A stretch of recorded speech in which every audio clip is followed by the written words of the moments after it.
दोस्तों, अगर आप एक इन्वेस्टर हैं, आपके पास स्टॉक, ईटीएफ या म्यूचुअल फंड कुछ भी है, तो आपके दिमाग में एक क्वेश्चन हमेशा आया होगा और आता भी है। और इसको आप एक तरीके से इसको लेकर भी चलते हैं। बहुत सारे, मतलब 100 में से करीबन 70 से 80 लोग जो होते हैं, इसको फेस करते हैं और इसको फॉलो भी करते हैं। वो होता है भाई कि अगर लो एनएवी का कोई म्यूचुअल फंड है या लो वैल्यू का कोई स्टॉक है, तो भाई उसके जो रिटर्न्स होते हैं वो हमेशा ज्यादा होते हैं। मतलब कहने का ये है कि एक तरफ होता है क्वांटिटी और एक तरफ होता है उसका प्राइस। तो हमेशा यही कहा गया है कि अगर आपके पास किसी भी प्रोडक्ट की, कोई भी म्यूचुअल फंड है, स्टॉक है, अगर आपके पास उसकी क्वांटिटी ज्यादा है, तो भाई आपको लॉन्ग टर्म में उससे बहुत अच्छे हायर रिटर्न्स मिलते हैं। और कंपाउंडिंग जो होती है ना, बहुत ज्यादा अच्छे से काम करती है और आपको ना अच्छा खासा रिटर्न जो है वो देके जाती है। मतलब देखिए, अगर एनएवी लो है या स्टॉक का प्राइस लो है और वो क्वालिटी स्टॉक है, तो होगा क्या, आपको ज्यादा से ज्यादा यूनिट्स मिलेंगे उसके अंदर। या ईटीएफ ले लीजिए, अगर ईटीएफ है, उसके ज्यादा यूनिट्स आप अपने पास एक्युमुलेट कर पाते हैं, तो उस कंडीशन में जो कंपाउंडिंग है ज्यादा अच्छे से काम करेगी, क्योंकि आपके पास उसके ज्यादा यूनिट्स हैं। ठीक है, तो इसी बेस को आप ये समझ लीजिए सच मानकर, या आप कहते हैं बहुत एक हद तक ये सच है भी, इस सब चीजों को सही समझकर लोग जो होता है ना, अपना पूरा का पूरा जो है पोर्टफोलियो बिल्ड करते हैं। और आज ना हम इस चीज को बिल्कुल क्लियर बात करने वाले हैं कि दोस्तों, एनएवी का आपके पोर्टफोलियो के ऊपर, कंपाउंडिंग के ऊपर कितना असर पड़ता है। ज्यादा यूनिट्स लेने से आपको फायदा होता है या घाटा होता है, इसके ऊपर बात करेंगे। और एक्चुअल में एनएवी का, लो एनएवी का रिटर्न से कोई लेना देना है भी या नहीं है। दोस्तों, इस चीज का आंसर आपको इस वीडियो के अंदर आज मिलने वाला है। तो स्वागत है मेरे चैनल दी एक्टिव तरुण में। मैं हूं आपका दोस्त तरुण और स्वागत करता हूं आज की एक और वीडियो में। अगर चैनल पे पहली बार आए तो प्लीज चैनल को सब्सक्राइब कर लीजिएगा और बेल के आइकन को दबाना बिल्कुल भी दोस्तों मत भूलिएगा। साथ में पोर्टफोलियो रिव्यू कराना चाहते हैं या नया पोर्टफोलियो बनवाना चाहते हैं, तो देखिए डिस्क्रिप्शन में सारी डिटेल लिखी हुई है, आप करवा सकते हैं। और अगर मैं आपको बताऊं ना, पोर्टफोलियो की सर्विसेज जो है, अगर आप जितने भी यूट्यूबर्स देखेंगे या कोई भी देखेंगे एक्सपर्ट, सबसे अच्छी सर्विस आपको हमारे पास ही मिल रही है और सबसे सस्ती। तो एक बार करा के देखिएगा, साल में एक बार कराते रहिएगा। तो दोस्तों शुरू करते हैं। सबसे पहली बात, देखिए आप कॉन्सेप्ट समझिए। अगर आप कॉन्सेप्ट समझेंगे ना, तो आपको आंसर जो है ना खुद ही मिल जाएगा। आप स्टॉक ले लीजिए, या आप ईटीएफ लीजिए, या आप लीजिए म्यूचुअल फंड, कुछ भी आप ले लीजिए। अब एग्जाम्पल के लिए लेते हैं कि एबीसी कंपनी है, या म्यूचुअल फंड की ले लेते हैं कि एबीसी हमारा कोई स्कीम है एबीसी कंपनी की। तो उसके अंदर दो स्कीम्स है, दोनों स्मॉल कैप की है। या एक ले लेते हैं एबीसी कंपनी की, एक लेते हैं एक्सवाई कंपनी की। ठीक है, जो एबीसी कंपनी है उसका जो एनएवी है एक यूनिट का, वो है भैया 10 रुपए। और यहां जो है, जो एक्स वाई जेड कंपनी है, इसके अंदर जो एनएवी है वो है भैया 100 रुपए।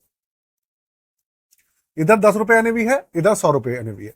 तो मतलब कोई अगर 1000 रुपए डालता है इनके अंदर, तो यहां पर आपको एबीसी के अंदर मिलेंगे भैया कितने यूनिट्स, आपको करीबन मिलेंगे 100 यूनिट्स। और एक्स वाई जेड के अंदर आप अगर 1000 रुपए कोई डालता है, तो उसके अंदर क्योंकि एनएवी 100 रुपए है, तो उसके अंदर भैया मिलने वाले हैं सिर्फ और सिर्फ 10 यूनिट। तो एक तरीके से एबीसी यूनिट के अंदर आपको 100 यूनिट मिल गए और इधर आपको मिले हैं 10 यूनिट। तो अब आप समझिएगा एक बात को, दोनों के जो रिटर्न्स है, सारा का सारा जो खेल होता है ना, कंपाउंडिंग का जो सारा खेल होता है, वो भैया चलता है रिटर्न्स के ऊपर कि आपको कितने परसेंट रिटर्न्स मिल रहे हैं। अब हम सपोज करते हैं कि भाई आपको जो रिटर्न्स मिलने हैं दोनों ही फंड्स के अंदर, वो मिल रहे हैं भैया 20%। इधर भी 20% और इधर भी 20%।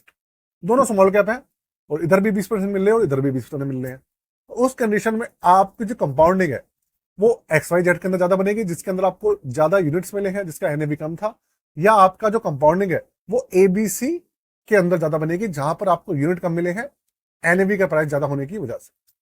अब आप समझिए, रिटर्न्स मैंने आपको बता दिया 20-20% है। यहां पर भी 1000 रुपए लगे हुए हैं, यहां पर भी 1000 रुपए लगे हुए हैं।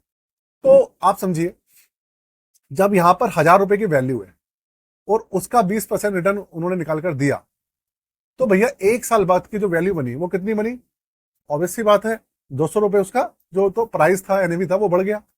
तो इस तरीके से जो उसका आपके जो यूनिट्स हैं, उसकी जो वैल्यूएशन हो गई वो कितनी हो गई, 1200 रुपए हो गई एक साल बाद। 200 रुपए बढ़ गया उसका। और यहां पर जो था, यहां पर भैया 100 भले 10 यूनिट थी, लेकिन हुआ क्या, 20% बढ़ा। तो यहां पर भी कितना परसेंट बढ़ गया, 200 रुपए बढ़ गया। तो इस तरीके से 1200 यहां पे हो गया, 1200 यहां पे हो गया। तो आप एक चीज समझिए, इसी तरीके से हर साल चीजें बढ़ रही है। यहां पर भी 1200 रुपए हो गया, यहां पर भी 1200 रुपए हो गया। अब अगले साल फिर भी 20% बढ़ गया, तो फिर यहाँ पे भाई 1200 रुपए पर 20% बढ़ेगा और यहाँ पर 1200 के ऊपर 20% बढ़ेगा, मतलब 240 रुपए यहाँ पे बढ़ जाएंगे, 240 रुपए यहाँ पे बढ़ जाएंगे। फिर उसके एक साल बाद 20% बढ़ता है, तो जो प्रिंसिपल अमाउंट थी फिर उसके ऊपर कंपाउंडिंग काम करेगी। तो आपने एक चीज क्या देखी, आपने एक चीज ये देखी कि भाई दोनों के अंदर एनएवी भले ही 10 रुपए था, भले ही एनएवी 100 रुपए था, उसके कंपाउंडिंग के ऊपर ना कुछ भी इंपैक्ट नहीं पड़ रहा है, बिल्कुल भी इंपैक्ट नहीं पड़ रहा है। मैंने अपनी वीडियोस में बहुत बार आपको बताया भी है कि 100 में से कम 70 से 80 लोग ऐसे होते हैं जो लो एनएवी वाला म्यूचुअल फंड होता है ना, उसको ढूंढते हैं कि भैया मुझे ज्यादा यूनिट मिल जाएंगे, ज्यादा क्वांटिटी मिल जाएगी, तो बहुत अच्छी कंपाउंडिंग काम करेगी और बहुत ज्यादा पैसे में बना लूंगा। ऐसा बिल्कुल भी नहीं है, बिल्कुल भी नहीं है, बिल्कुल मिथ है। ज्यादा क्वांटिटी होने से कभी भी आपको ज्यादा रिटर्न्स नहीं मिलते। हाँ, आपको एक ही सूरत में, अगर आपके पास क्वांटिटी ज्यादा है और आपको कई बार बहुत ज्यादा अच्छे रिटर्न्स मिल जाते हैं, उसमें कम मिलते हैं, वो समझिएगा। ऐसा होता है, कोई स्टॉक, कोई म्यूचुअल फंड या कोई ETF, आपने कभी जो स्टार्टिंग फेज में था, तब आपने उसको क्या करा, एक्यूमुलेट कर लिया, पोर्टफोलियो में शामिल करा। और जब आपने शामिल करा तब उसके प्राइस जो थे बहुत कम थे, 10 रुपए 12 रुपए में था।